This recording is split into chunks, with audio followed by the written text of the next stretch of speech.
उमेदवारी मिळाली ही माझ्यासाठी मोठी गोष्ट आहे असं यामिनी जाधवांनी म्हटलं। जनतेच्या प्रश्नांची मला जाण आहे आणि लोकांना माझ्यावर विश्वास आहे असं यामिनी जाधव यांनी म्हटलेलं आहे। लास्ट बॉलला मी क्लीन बोल्ड करणार, त्यांची हॅट्रिक होऊ देणार नाही। दक्षिण मुंबईमध्ये यामिनी जाधव विरुद्ध महाविकास आघाडीचे अरविंद सावंत यांच्यामध्ये लढत होत्या। महायुती सरकार कधीच संविधान बदलू देणार नाही असं देखील यामिनी जाधवांनी म्हटलं आहे। सध्या लोकसभा निवडणुकीचे वारे वाहू लागलेले आहेत। पाचवा टप्पा आहे। मुंबईमध्ये नेमकं काय घडेल पाहणं महत्त्वाचं ठरणार आहे। पण आपण पाहतोय की ठिकठिकाणी जे उमेदवार आहेत ते आता प्रचाराला लागलेले आहेत। आपल्यासोबत यामिनीताई जाधव आहेत। दक्षिण मुंबईतून त्या शिवसेनेचे अधिकृत उमेदवार आहेत। बरीच मेहनत घेत आहेत आणि मेहनत सफल होणार का हा सगळ्यात मोठा प्रश्न आहे। आज आपल्याशी ते दिलखुलास चर्चा करणार आहेत। आपल्यासोबत आहेत ताई, तुमचं खूप खूप स्वागत। आणि खूप मेहनत घेत आहे तुम्ही, काय वाटतं, कसं वाटतं? खूप छान वाटतंय। म्हणजे कुठलंही टेन्शन नाही आहे किंवा हुरहुर नाही आहे, तेवढं हुरहुर करायला वेळही नाही आहे। छान प्रचार करते आणि मी प्रचार एन्जॉय करते, म्हणजे निवडणूक एन्जॉय करते असं म्हणायला हरकत नाही आहे। फार संघर्षातून तुम्ही इथपर्यंत पोहोचलात आणि तो संघर्षाचा काळ आठवतो तुम्हाला? संघर्षातनं प्रत्येक खरं तर जण जात असतो, पण त्या संघर्षाने खचून जाऊन पुन्हा उभं राहून पुढे चालायचं असतं आणि मी कायम तसंच केलेलं आहे। त्यामुळे त्यात माझ्यासाठी काही नवीन नाही आहे। नक्कीच। कशा पद्धतीनं इथला प्रचार सध्या सुरू आहे तुमचा आणि कोणकोणते मुद्दे घेऊन तुम्ही दक्षिण मुंबईचे जे मतदार आहेत त्यांच्यापर्यंत पोहोचतायत? कारण कॉस्मोपॉलिटियन लोकसुद्धा राहतात, हाय प्रोफाईल लोकसुद्धा राहतात, आपण पाहिलं काळा चौकी या ठिकाणी, तर गरीब लोकसुद्धा राहतात, त्यांचेसुद्धा बरेचसे प्रश्न आहेत। या सगळ्या प्रश्नांचं उत्तर ताईंकडे आहे का? तुम्ही ज्यावेळेला लोकप्रतिनिधी होता त्यावेळेला तुमचं आँख, कान, नाक हे तिन्ही अवयव सतत उघडे ठेवणं गरजेचं असतं। आणि मग तुम्ही नुसती एक फेरी आपल्या विधानसभेत किंवा आपल्या लोकसभेत मारली ना की लोकांचे प्रश्न आपोआप तुम्हाला कळतात, पण ती मानसिकता तुमची असणं गरजेचं आहे।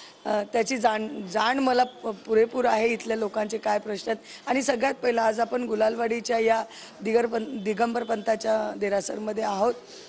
तुम्ही पाहिलं असाल की ती कंजेस्टेड झालेली आहे ही दक्षिण मुंबई, तर याचा पुनर्विकास होणं अतिशय गरजेचं आहे, जेणेकरून या लोकांना चांगली घरं किंवा चांगलं कमर्शियल पण जे त्यांचं असेल ते पण चांगलं मिळावं, ज्याच्यामध्ये ते बसून अगदी छान त्यांचा जीवन व्यतीत करू शकतात किंवा त्यांचे बिझनेस करू शकतात। पार्श्वनाथ मंदिरात तुम्ही पोहोचलात, दिगंबरांचे देरासर आहे, काय देवाकडे प्रार्थना केली तुम्ही?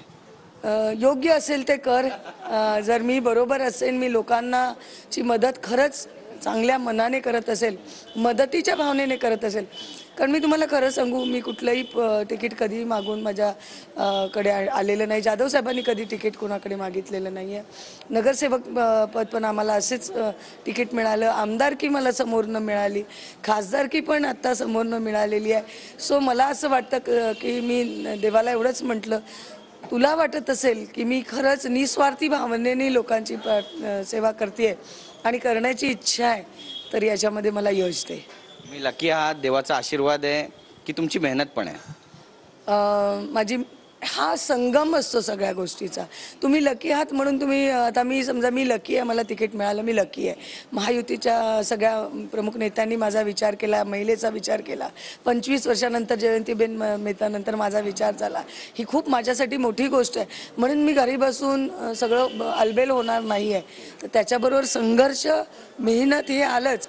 सो सगळे आस्पेक्ट याच्यामध्ये तेवढेच महत्त्वाचे आहेत। एक विकासाचा मुद्दा जो तुम्ही या ठिकाणी मांडला, तर बरेचसे दक्षिण मुंबईमध्ये पागडी सिस्टम्स आहेत आणि यासाठी कुठली एक पॉलिसी नाही आहे, त्यामुळे या पागडी सिस्टमला विकासामध्ये कन्वर्ट करण्यासाठी एखादी पॉलिसी आणण्यासाठी तुम्ही मेहनत करणार किंवा त्या संदर्भात काही करणार आहात? ॲक्च्युली तुम्हाला कदाचित माहिती नसेल, पण एक housing policy, amended housing policy already आलेली आहे, अंमलबजावणी सुरू झालेली आहे।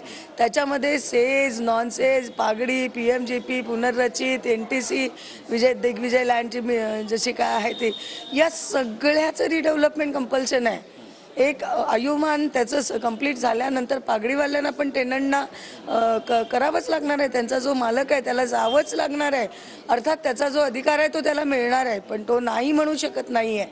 त्यामुळे पॉलिसी ऑलरेडी झालेली आहे, मला वेगळं काय करायची गरज नाही। या पॉलिसीच्या मदत घेऊन, आणि जसं तुम्ही बघताय की मी आमदार म्हणून काम करत असताना माझा हा कल होता, तुम्ही माझी भाषणं बघा, हाऊसिंगवर मी अनेकदा बोललेली आहे। सो हा माझा मेन मुद्दा असेल या दक्षिण मुंबई लोकसभेसाठी. नक्कीच तुम्ही प्रचारामध्ये जाता, लोकांना भेटता, काय लोक मागणी करतात तुमच्याकडे? सध्या लोक काहीच बिचारे मागणी करत नाही आहे. तो ऐन वेळेला ते तरी काय मागणार, पण त्यांना विश्वास आहे की यामिनी जाधव ही काम करणारी आहे, चांगली वागणारी बाई आहे. कारण हडतूड करून आपल्या कार्यकर्त्यांना आणि आपल्या लोकांना, आपल्या मतदारांना चालत नसतं. मतदारांशी आपण नेहमी, एखाद्या मतदाराने समजा आपण एखाद्या त्याला वाटतं की आपण चुकीचं बोललोय आणि त्या मतदाराने आपल्या कानाखाली मारली ना, तरी शांतपणे ती घ्यायची असते, कारण त्याचा तो अधिकार असतो. त्याला नंतर शांतपणे समजवायचं की तुमचं किती बरोबर आहे किंवा चुकलंय. त्याच वेळेला त्याला रिॲक्शन देऊन त्याचा अपमान करायची नसतं. इथे तर काही लोकांचे बिनाकारणाचे अपमान झालेले आहेत, कार्यकर्त्यांचे पण आणि मतदारांचे पण. तर ते यामिनी जाधव कधी करत नाही, यशवंत जाधव कधीच करत नाही. जे विरोधक वारंवार आरोप करतायत महायुतीवर की ज्यावेळी मोदींचं सरकार येईल, 400 पार होईल, तेव्हा संविधान बदललं जाईल. तुम्ही बाबांच्या लेख आहात. अरे हा काय काय प्लेटमध्ये घेऊन चिवडा खाण्याची गोष्ट आहे का सोपी? जे स्ट्रक्चर आहे संविधानाचं, हे माननीय देशाच्या आदर्श पंतप्रधान महोदयांनी, नरेंद्रभाई मोदींनी, या महाराष्ट्र राज्याच्या संवेदनशील मुख्यमंत्र्यांनी सरळ सरळ सांगितलेलं आहे की चंद्र आणि सूर्य असेपर्यंत संविधान कधीच बदलणार नाही आणि ते शक्य नाही आहे. मग जे आरोप करतात त्या काँग्रेसनी त्यांच्या काळामध्ये जी कलमं बदलली त्याला संविधान बदलणं म्हणतात का? त्यांनी स्वतः बदललेत ना. काहीतरी मला वाटतं 39 to 44 असं काहीतरी 7 कलमं त्यांनी बदललेली आहेत. मला परफेक्ट माहिती आहे, पण बदलली तेवढं नक्की. म्हणजे त्यांनी काय अख्खं संविधानाचा ढाचा बदलला का? नाही. बाबासाहेब आंबेडकरांनी, ज्यांची मी अनुयायी आहे, भीमराजची बेटी आहे मी, आणि मी ठासून सांगेन की येस, त्यांनी त्याच्यात तरतूद केलेली की there should be amendment as per the situation gets different, situation gets change. काही लोकांच्या गरजा आधी ज्या होत्या त्याप्रमाणे ते बनवलं गेलेलं.